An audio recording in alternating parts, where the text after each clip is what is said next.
Well, welcome and thanks for joining us today on episode number 129 of Lightbulb Moments. Thanks for joining us today and subscribe to our YouTube channel to check out past Lightbulb Moments episodes. I'm Tom Kuhn. I'm host and curator of Lightbulb Moments. And what is a lightbulb moment? Well, it's a moment of sudden realization, enlightenment, or inspiration. And in the words of Bruce Springsteen, you can't start a fire without a spark. So a light bulb moment can be a spark to really create a figurative fire, which means a fire in your belly and a fire that is purpose-driven to help you create a new reality for yourself. At Qnity, we're here to help you go from complicated, confusing, and overwhelming to a clearer path towards prosperity.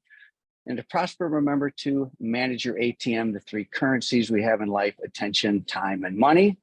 It's not lost on us that you're spending your precious time with us today, so thank you. We love hearing from you. We love hearing comments. We love hearing ideas for guests, your light bulb moments. Submit a light bulb moment of your own on our website, or reach out to me personally, or a member of our team, or put something in the chat. We love light bulb. I'm getting addicted to light bulb moments. Last week, we had a great guest, John Busacker, and one of his light bulb moments that he shared with us is, if the leader won't deal with the problem is no longer the problem. The leader is the problem. John was just a wonderful guest. We got into a deeper dive into culture, and John has a lot of street credit in terms of bodies of work that he's presented across the world. And we hope you'll listen to that episode if you haven't yet.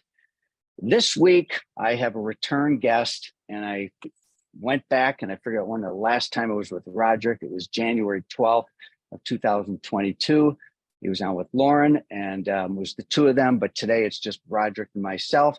So super excited to bring Rodrick to the mic. A couple things that are coming up on the calendar. We have coming up a special workshop on October 22nd in Atlanta, Georgia. It's a half-day workshop, and it's really for those current and future owners that are looking to not only grow the business, but possibly go or let go. So it's a great workshop if you are looking at ways to, if you're an owner, and you want to let go a little bit. You don't have to go to have this workshop become relevant to you, because in many cases, you're not ready to exit from your business, but you certainly want to start working on it. And in the meantime, you want to let go and maybe not work as hard, maybe take a little more time off. And so that workshop is coming up.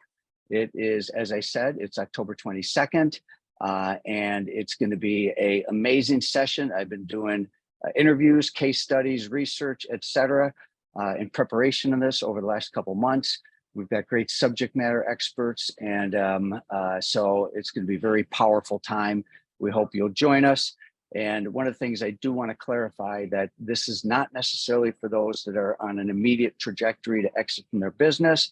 And the reality is that because this workshop will also focus on how you increase the value of your business. So you might want to join us if you can. You go to our website to learn more. 2 to 10 is coming up in Atlanta, Georgia. Actually, the 2 days after the exit workshop. You have to be multi-location. You have to qualify.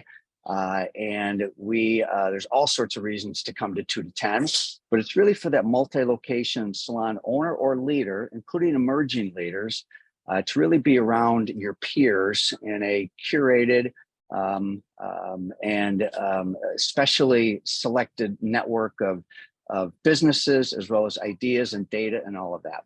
But we have a great speaker. He's the author of The Power of Us. So super excited about that coming up. Be sure to also check out Erin's Money O2 podcast. She just dropped an episode with John Paul DeJoria, and she has just amazing sessions. So check that out. You know, my light bulb moment this week, I'm going to keep it super short. I am with our team, sort of our development team, a bunch of our coaches, and I just stepped out to be with you today. And we just had 2 great days going through our execution workshop. which is really about the gritty art of getting things done. It uses most of our tools that really are designed to help go from knowing and doing, and to be super intentional about building success into your business. And there was just one little comment that I wrote a Post-it note on, and actually wrote the Post-it note, and I put it on my desktop computer, and it just sort of stuck with me. It's super simple, but I want to go through it. And it's a question that a leader sometimes need to ask themselves and members of their team. Is this even something we should be doing? So, one of the things that I always like to know is, what are people working on? Not because I'm looking over their shoulder, but it's very easy to be working on something that we don't need to work on. So I'm going to keep asking this questions of myself and other people, and maybe you too want to be thinking about this question as you look at your priorities as a leader. So we'll keep my light bulb moment super short, because today we have a very special guest.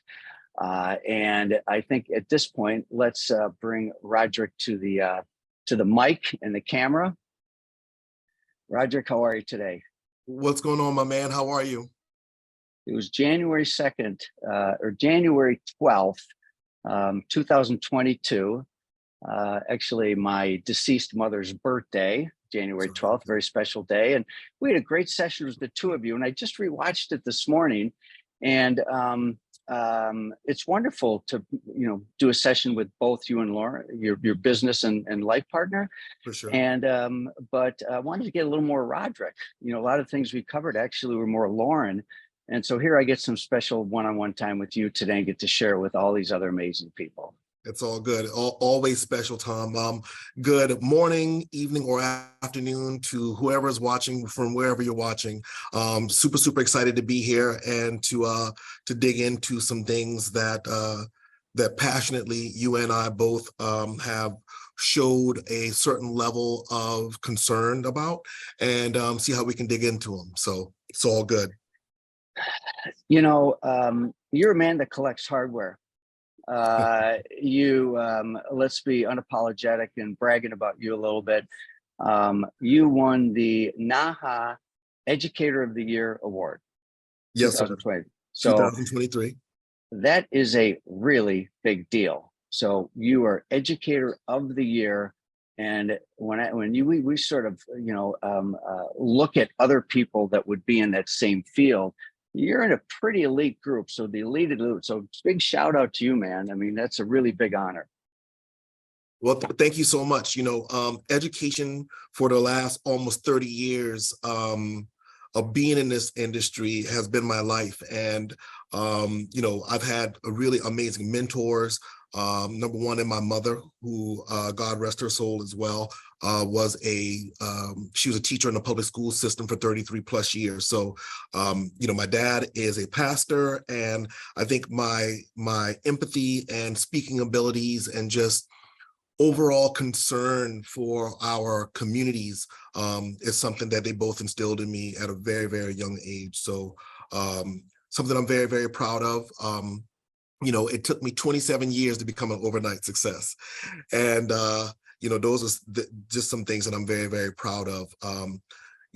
It's important for us to be that pillar in our community, especially for someone like me. I'm actually a barber. I'm not a cosmetologist or a stylist. So, bringing something like that to the barber industry helps to bring more awareness to our space. But also, my hope is to encourage more barbers to go out there and become educators and become leaders in our industry. There's something that's definitely needed. Yeah, I mean, you frequently speak about your roots and your upbringing and your mom and your dad, and you obviously you've got some great stories. You've also got some great humor that you throw into things that always I enjoy, and you talk about your parents a lot and that the influence they've had on you in your life. So. Yeah, it's just really important. There's so many instances, that I guess as someone who grew up with both parents in the house, it's taken a certain level of empathy and understanding to really, really kind of pinpoint things that I could help people out with when it comes down to how they were reared as children. And, especially in the school industry right now, people's parents did everything they could to bring them to this point. So it's my job, and I feel completely indebted to their parents, to their parent, to whomever raised them, to help them get to the next finish line. And that's becoming a licensed professional in the barber industry. Talk a little bit, we're going to get into a couple of our topics here. Talk a little bit about your business. And so it's in Detroit, it's a school. A little bit more about that. Yeah, I am the director of education here at Hair Lab Detroit Barber School. We're a little bit outside of Detroit. We're in Southgate, Michigan. We've been open now for about 4 years, and it's been a ride, man, to be honest with you. I've been in the school business since 2006. I started my first school back in 2006 in Somerville, South Carolina, where I'm from, and just kind of continue to grow from there. Really seeing the need for structured education in the personal appearance industry, especially in barbering, and wanted to bring something new and something different, something exciting to the world of education, especially from, a small town like Somerville, South Carolina. We get a bad rep being, ranked so low educationally in the country. And, you and I've kind of talked about this too, Tom. Not everybody's going to four-year university. So, being able to give someone an outlet or an opportunity to make something of their lives when, university just isn't for them, just really, really near and dear to my heart. And I was happy that I could, give people a safe space to come and practice and become the best person they could actually be.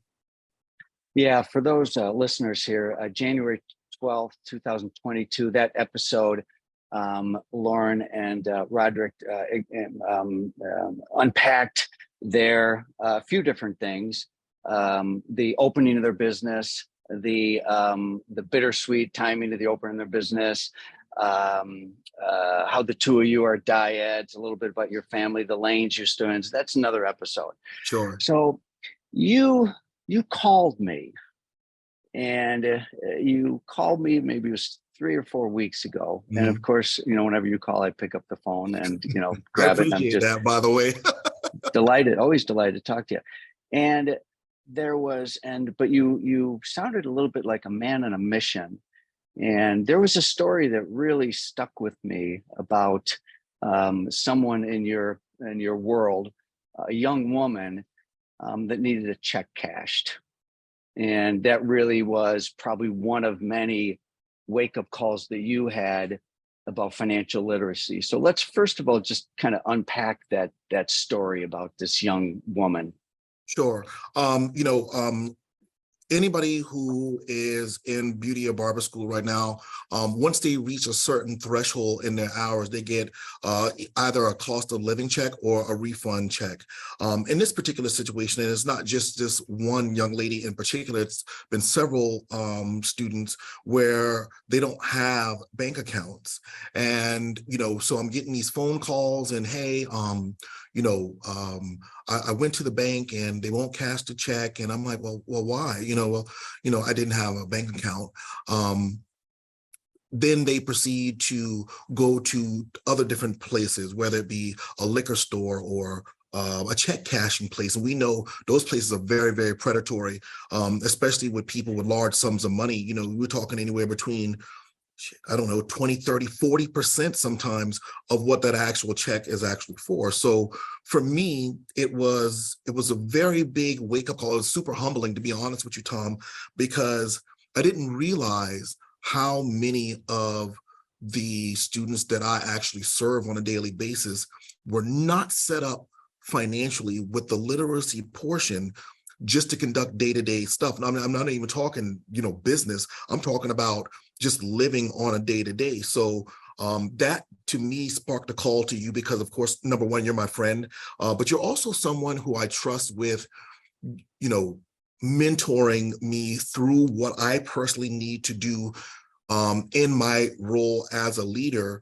to to help these situations out. So that's what prompted the call.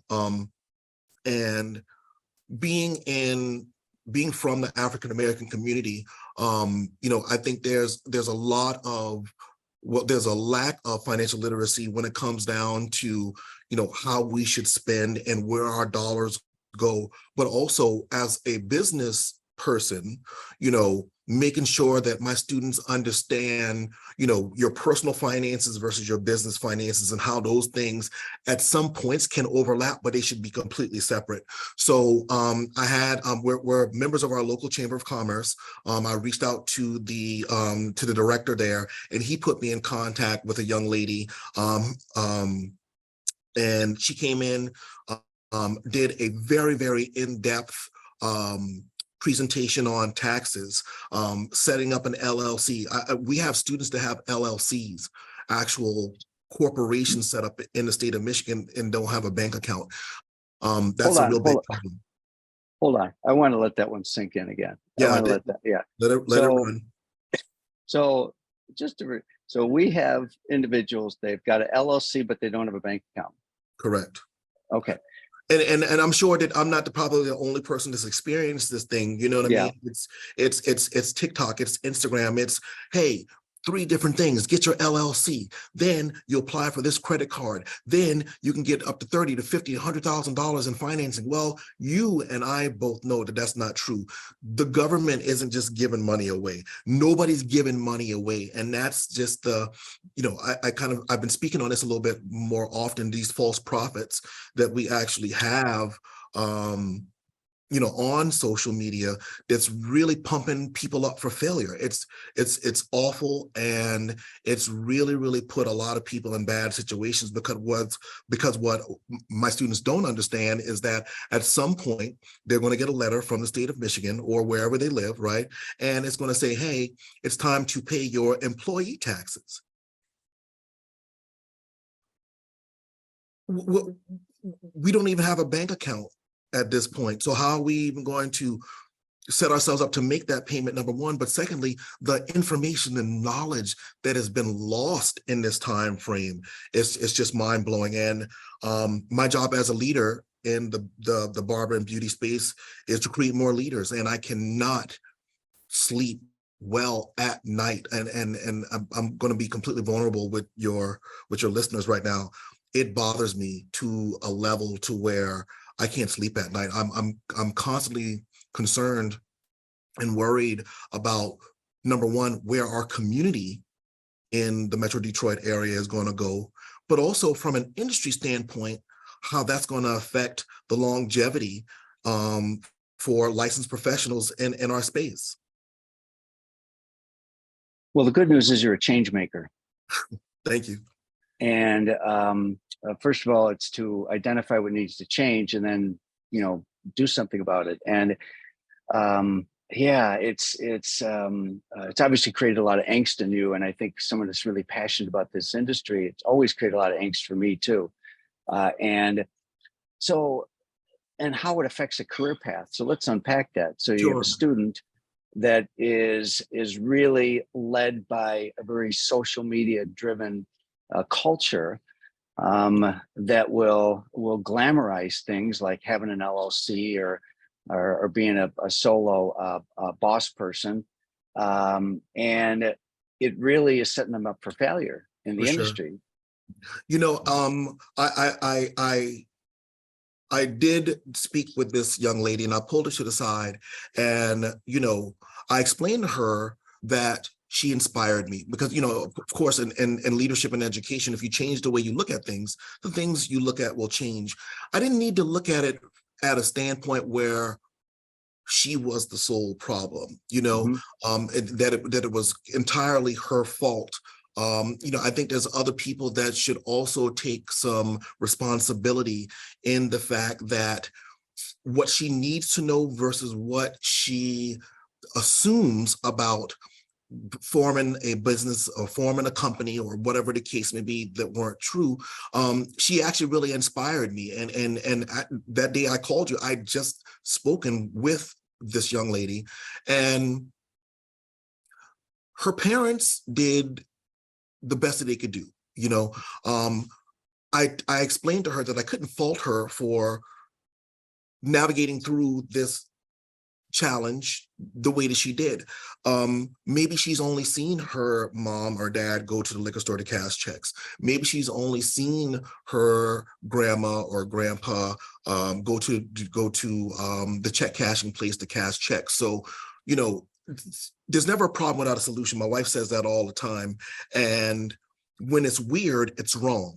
So when she said, well, you know, it was just really weird, I said, baby, that means that it's wrong, that we have some work to do. And I explained to her that I wasn't coming down on her. And if she felt that way, I completely 1000% apologize. And I'll take full responsibility and accountability if I made her feel some type of way. But it's just a different and possibly a better way to handle business like this. You know, I have this thing about treating certain situations with kid gloves, right? Most of our students are anywhere between 19 to 25, 27 years old. They're just getting their lives started and together. But to know that there are people out there that are operating at such a very low level when there's so much money to be made in the industry, if they're not doing what they need to do right now foundationally to prepare themselves for those months that are lean, come on, you're a small business owner too, right? We have those months where we're like, okay, do we put gas in the car or do we put food on our table? You know what I mean? Mm-hmm. I mean, at one point in my career, I was so low, I had to reach up to touch bottom. So to see my students, you can laugh, that's funny. But to see my students, you know, I always pit myself against myself, and I explain to them that I went through so they don't have to. So if I went through these things,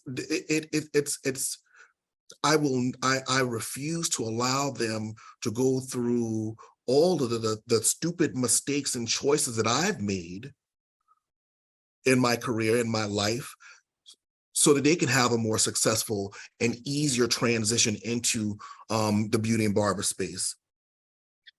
Well, and yeah, I mean, all of us have made mistakes, and I think a lot of the curriculums that we create, some of them are just based upon personal stupid stuff I did, you know.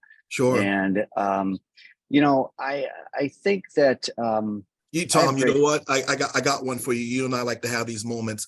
You can write this one down. I made a lot of good choices at very bad times. Well, you know what? I think that your phone call and your encounter with this young woman, there's always a silver lining. I'm just an unapologetic optimist. And the reality is that little occurrence may have sparked a little bit of a chain reaction.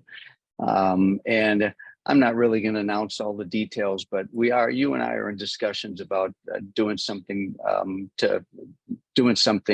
different around this, to really leverage your passion a little bit, and along with the work that we've done to teach the foundations. And so I think we've got some exciting conversations in the future that will bring our community in, that so good things are going to happen, is what I'm saying. Absolutely. You know, we've kind of shifted the way that we actually, you know, conducting our day-to-day here at Hair Lab Detroit Barber School. We went to a block schedule, which our students, they rotate classes and instructors every 2 hours. So the instructors don't get burnt out, the students don't get burnt out, and they can learn a little bit more from everybody that's on our team. We have a very, very passionate and dedicated team of instructors here as well. The other thing that we did this year was we added an additional class to our daily rotation, and that's called our professional development class.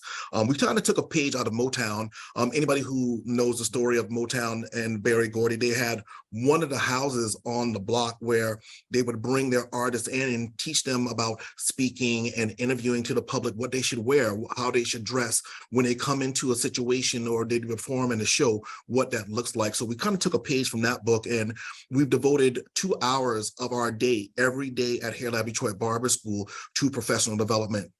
And that means anything from marketing to social media marketing, business development, buyers, how people spend their money based on the generation. I mean, a number of different things, shout out to Pivot Point International, but a number of different things that are going to help to enrich the lives of our students.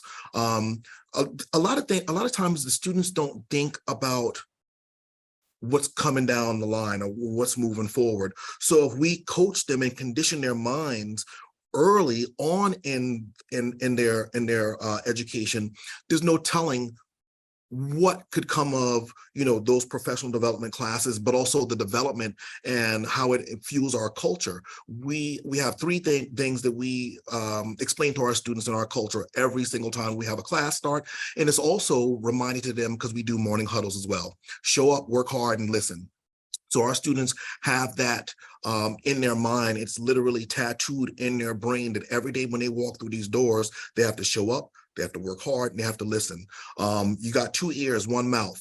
So you have to listen more than you speak. That's how education happens. It's educing, it's bringing those things from within. But if you have a short attention span and you're not able to really focus on those things, you know, it's going to be challenging for you. So that's why we went to 2-hour blocks. You know, we have a break built into those 2-hour blocks too. So definitely being a little bit more innovative and a little bit more forward thinking in the way that post-secondary education, especially in the barber and beauty space, is being done, because we're dealing with COVID kids, right? These people, they're not used to having personal interactions and dealing with, you know, face-to-face conversations with people every day, right? So their attention spans and also the way that they interact with people is a little bit different. When you're working in the beauty space, in the barber space, it's not a tweet or a text. It's not a snap. You know what I mean? Sometimes you have to, not every chair is going to be a quiet chair, which is something that's real popular in our industry right now too. So, you know, we're teaching them a little bit more about the art of conversation and how relationships actually fuel your success. We're not in the hair business, we're in the people business. And when you're in the people business, there's a certain perception that people have of great barbers and stylists and how we dress and how we speak and our manners. You know, I'm from the South, so manners is a big thing for me. Yes, ma'am, no, sir, holding doors open. You know, my mom used to listen to this song, I think it was by the OJs, and it was called Treat Her Like a Lady. And Oh, yeah. that song resonated with me throughout my entire life. My wife jokingly says that she got very, very weak over the time that we were dating and married because she's never had to open a door. She never has to carry in her groceries. You know, when groceries come to the house, I'm yelling upstairs to my son, "Hey boy, bring your ass down here and get these groceries for your mama. Stop playing around." But those are the small things. We referenced my upbringing, my parents. Those are the very, and I say small things, but they're actually big things because not everybody grew up in households and cultures like that. But those are the things that actually help to fuel who I am today. My mannerisms, the way I carry myself. I mean, my dad is 74 years old. He doesn't own a pair of jeans. He always wears slacks, always wears, you know, button-up shirts and things like that. So those are just some of the things that I want to instill in the younger generation, because it's been just so beneficial to me in my career and some of my successes as well. Yeah, well, you're giving back. You're giving back on a daily basis, and I love this commitment to professional development. And you know, you're really making a big difference, one student at a time. I'm going to switch topics. All right. Sure. And the topic has to do with instructors, finding and keeping great instructors. Yes. And you brought that up to me when we were, you know, just getting caught up. And I said, I'd love to explore that topic. And one of the reasons why is partially for selfish reasons, because we just did a study about, you know, compensation and other factors related to instructors in schools. And this Saturday, I actually have a presentation in front of a bunch of school owners. And one of the topics is finding and keeping instructors. So you have some points of view on that. I do. You know, finding, you know, sometimes we have complaints from students about, you know, finding better instructors and finding better talent or whatever the case may be. And unbeknownst to some of our students, you know, there's not a lot of people that understand the importance and the commitment that it takes to become an amazing educator. We have people that can 1000% make more money working behind the chair. So it takes identifying a very special and unique person that have those people skills, that understand that this is a job that's not going to pay a lot of money, but the intrinsic value that comes in sharing your information and being a champion for all students. Those are the things how you really get paid. My grandfather used to always say, you can't get paid for everything that you do. And that's so true, because sometimes, there's been several accounts where I've just done because I know I can do. I've just done because I know it's the right thing to do. And, everybody, so many people today are only concerned with the fiscal aspect of giving or what is being done. They're always looking for something in return. But what if that return comes in favor?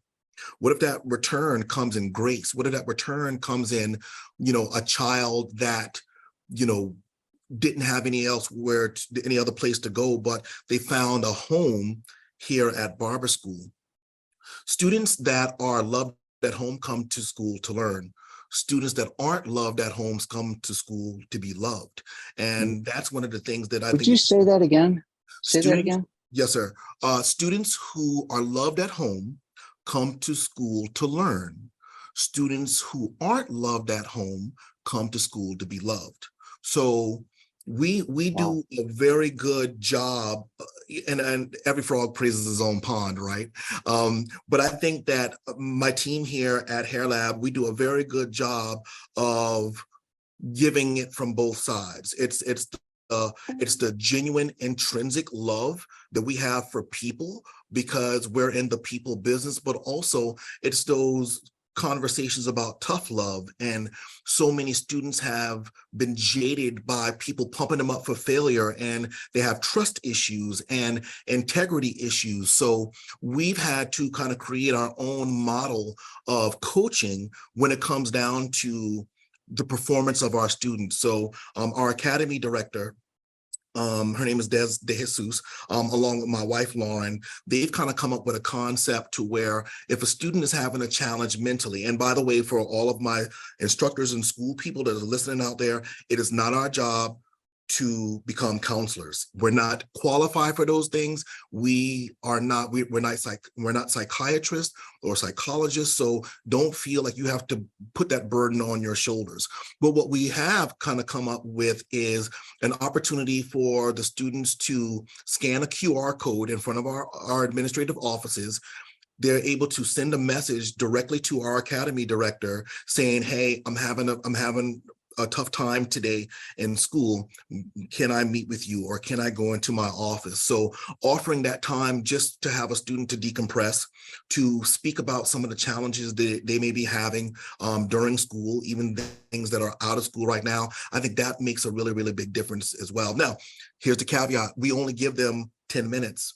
Hey, you got 10 minutes, spill it, give it out, whatever you need, and then you got to go back to class, because our industry doesn't work like that. Your client is not going to care what kind of day you have, and they want to get their highlights, they want to get their taper, they want to get their fade. So, again, coaching them through some of life's challenges, it's the level of problem solving. The level of problem solving, or the lack thereof, is something that's really, really detrimental to our student success. So we had to put some different things in place to make sure that,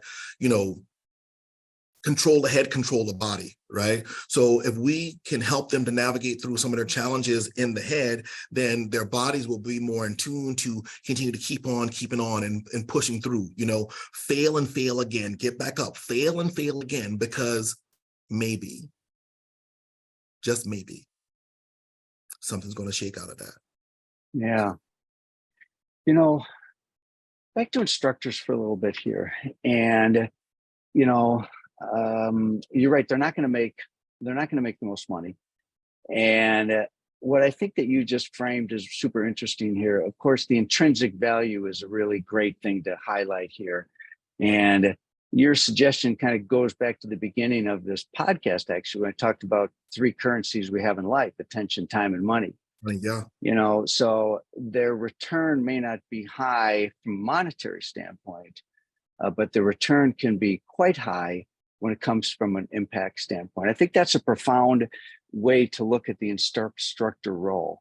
Yes, we've actually gotten really creative in how we actually recruit instructors too. So we I'm have all ears on this one, by the way. Yeah. So what Yep. we've done is, most instructor programs throughout the country, they range from anywhere between $10,000, $15,000 for the program. What we've created is a earn while you learn program. So essentially, we are paying our instructors, our student instructors to apprentice, and they kind of learn, they're kind of doing like an on-the-job training. So what we do is, when we recruit instructors, there's a couple of different things that we actually look for. Our values have to align morally, number one. The high level performance piece that every instructor actually needs, we coach them through that. We want to make sure that based on our school's culture, which is to show up, work hard, and listen, these people are able to exude those things, whether it be on the clinic floor and in the classroom. This program that we've kind of come up with together it's not anything that is, certified, but it's just us being really creative, because getting good people to come in to instruct is very, very hard. But if we are able to offer them a small wage, to train, to learn, number one, we've got some skin in the game, right? 7 Habits of Highly Successful People. You want to create win-win situations for everybody that's involved. So essentially, they're getting paid to get an education, but also that intrinsic value that we need for them to have. They're sharing their successes and their failures with our students every day, whether it be from a theoretical standpoint or on the practical clinic floor. Our instructors still work in barbershops full-time. They each give about 2 to 3 days a week.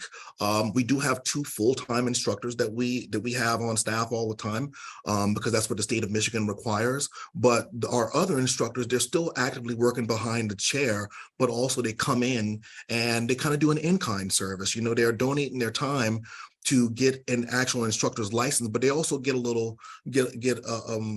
small stipend to do that too. So we've kind of built that into our budget, and it's been working out very, very nicely. So I think that a lot of schools need to rethink how we are structuring instruction and getting people to come into our industry to teach the next generation of future barbers and stylists. And it doesn't come all the time with them giving us something. I think that if we kind of turn the tides a little bit and are able to create apprenticeships or programs to where they too get a little something out of it, again, it's a win-win situation for everybody. So luckily, let me unpack this a little bit. I got to go back a little bit. So what you do is, it sounds like you've got a lot of part-time instructors that work as a barber somewhere. Mhm. And so they're part-time 2 to 3 days a week, but they have a full-time or almost full-time job, behind a chair. Then you have a couple full-time. Backing up a little bit here, you said that, for other instructors that you gave them a wage.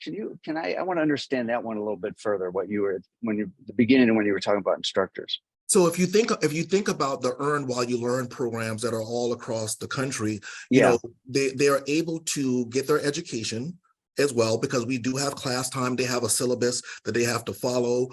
We have class times every day for about an hour after the school closes down. So they're still getting an educational component as well. We have huddles and team meets to discuss certain challenges that they've been having throughout the day, which 9 times out of 10 is kind of funny. It's part of what their lessons are in their curriculum for that week. So we're able to still, give them, an hourly wage while they're training to train other students. So it's a program for students to actually. It's a program for licensed barbers that want to come into the education industry. Gotcha. And instead of them paying to be enrolled in a instructor program, we're actually paying them, to be teachers at our school. Gotcha. while they're Okay. actually All right. earning their hours towards their instructor's licensure. I understand now. Okay. Yeah. Anything else on that? Some of the other things that you've done are innovative to really make sure you have the right number and the right quality of instructors.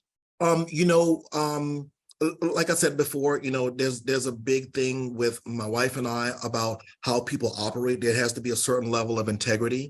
We want to make sure that these people understand that there's certain things and words that we can't use. We can't use traditional barbershop language within the school. We have to make sure that we address pronouns.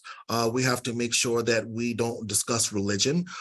We need to make sure that we don't talk about anybody behind their backs, and that we have each other's back as educators, and also admin staff too. So, we've created quite the family here at Hair Lab, and, there's never a problem without a solution. I believe that our team of instructors come in here every day feeling and believing that they can change the world. And when you have people that have that type of positive mental attitude, there's nothing that can't be taught. It's kind of the same situation. You hire for skill, not for talent, right? So, I'm sorry, you hire for talent and not for skill. If someone's talented, I can teach them the skill. If they're passionate about teaching and education and giving back, I can teach them how to run a classroom and to manage a clinic floor. But it's that value and those intrinsic values, their empathy towards people in our community, and how they conduct themselves and carry themselves on a daily basis. That's what we always look for when we're hiring instructors for our schools. Rodrick, we could talk all day, and I'm looking at the clock, and I'm being sensitive to time here, and such great wisdom and such great ideas and passion that is wonderful to see how you channel that for good of so many people. So, we got into some really important topics today. Financial literacy, keeping instructors, which is a challenge for many schools, and on a lighter note, what brings you joy these days? At home, you've got a couple kids, and Man, what's bringing me joy at home these days? My son has finished with his program. He works the switchboard at one of the major radio stations here in the metropolitan Detroit area. So that's really cool. My daughter is a senior in high school this year, and there's been talks of her possibly going into cosmetology school. So I'm super low key because I don't want to push her, to do something that she doesn't want to do. But this weekend we were in Kansas City, Missouri. This weekend we were able to kind of have some talks with her about what her future looks like and what she may want to do. And she has some really good decisions to make as far as where she wants to go to school. She's a hair baby, and she grew up in the salon. She's worked for us in the salon. She's worked for us at the school. She's traveled to every major hair show that my wife and I have attended. She knows some of the big time people, and they know who she is. So that's a really, I'm a girl dad, you know what I mean? So this is nothing I would tell her in her face because it'll push her away from it. But I'm super, super excited about the possibility that she wants to kind of follow in, her mom and I's footsteps, and, become a licensed, cosmetologist or barber in our industry. I'm really enjoying Deion Sanders right now. The thing he's doing in Colorado, bringing a little swag into the state. And you know what, honestly, man, I'm just really enjoying getting older. I have a birthday coming up next week. I'll be 46 years young. And, I appreciate the wisdom and those experiences that I've had along the way. Experience is the best teacher you can ever had. And, experience can teach you things that, the best textbook, the best mentors and business coaches can't teach you. You're kind of learning on the fly. So I appreciate the lean times. I appreciate the success. And I just appreciate good friends like you, man, and that pick up the phone and understand that sometimes I'm not calling for shits and giggles, which we do that too. But Yeah. when there's something that's real pressing on me, it's just good to have mentors. And I think lastly, I just wanted to kind of say to your listeners, find mentors. Even where I am in my industry and all the awards and stuff like that, I still have mentors, and I found mentors at every level that I've operated on. So when I worked behind a chair full time, I had a mentor. When I got into the education, I had a mentor, Mr. Ivan Zoot. When I got into the school business, I had mentors, Larry Curtis, Eric Fisher. Those guys run great schools and have been very instrumental in success of my school, but they've given me some gems that they never charged for. And I think that's the biggest thing in mentorship. A lot of times people think that, a mentor is not somebody that said, hey, give me $30,000 and I'll mentor you through these things. That's a consultant.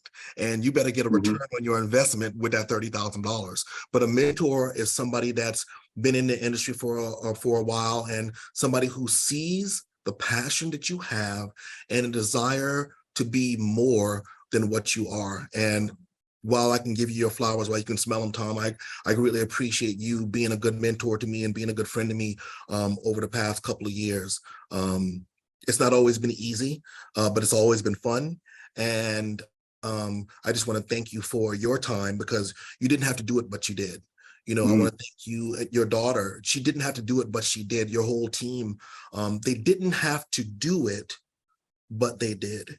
So your best ability is availability, my man. And I thank you for being available. I greatly appreciate that.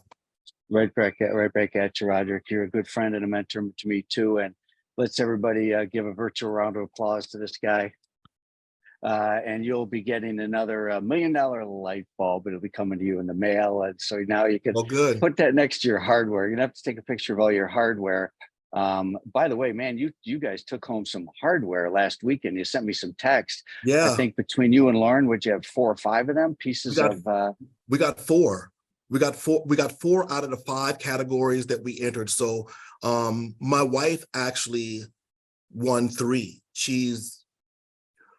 I love my wife, and I'm not gassing her up by any means. Super talented. Yeah. Oh my God, she's so talented, and she does it with such grace and poise. She's super humble. And she won. Funny story. So she won Master Hairstylist of the Year. She won Hairstylist of the Year, and she won Textured Hairstylist of the Year. So the first 2 awards came out. I was like, oh my God, babe, you won. She was like, oh yeah. So she went up and gave her a speech, and that was dope. The second time they called her name, she was like, again? And I was like, hey girl, shit, you got the hot number right now. Do your thing, girl, do it. And so the third time comes around, she's like, babe, did you pay someone? I'm like, our money comes through the same funnel. You really think you would allow me to pay these people? I was like, you know what? Your work and your talent is just, it's impeccable, and sometimes I think it's important, even as we are business partners and we're husband and wife, you still gotta be your wife's champion. You still got to be your significant other's best friend. And, there's some conversations she's had with me that I don't want to share with everybody because it hurt my feelings. But I appreciate that, because how many people do you really know that's going to tell you the truth? I appreciate her honesty, but I push her. I make the biggest effort every day to motivate her to continue to keep on keeping on. And her hard work and dedication to our industry has shown. She's won 2 NAHAs. Now she has 3 Midwest Hairstyling Awards. And the cool thing was, this is the first time that she and I have been nominated and won at a major competition. So love and labor, my man. Well, congratulations. I'm very happy for both of you, and send my best to Lauren, and make sure you put those $1 million light bulbs right up on the shelf with the rest of those awards. If I can make room, she got the whole thing just sewed up, man. Just I'm gonna just put mine in the car, just ride around like with it like it's a bobblehead, you know, like, hey, look at me, I won too. Oh, all right, Rodrick. Oh man. Listen, I'm sure I'll be talking to you probably next week. And Yes, for the please. rest of us, you guys, again, a virtual round of applause to this gentleman. You are a gentleman and such a great contributor. And I'm super grateful and glad you joined us today. So I'll be talking to you very soon.